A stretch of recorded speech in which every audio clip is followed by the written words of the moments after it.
Ayan po ang breakfast po namin ngayon sa lunch. Ginisang pichay with egg. Ayan po.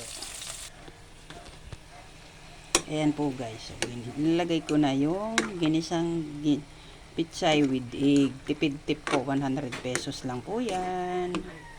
Ilagay ko na po yung itlog. Titimpla ko po dyan. Oyster sauce at saka magic sarap.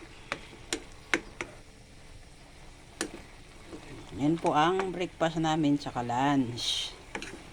Na po yan. Po yan? Tipid tips. 100 pesos lang po budget dyan. 14 pichay, tapos 14 egg, tapos 20 kamates is 100 pesos. Yan pa yun. Almusal, tanghalian, yun na po ang breakfast namin. Thank you guys.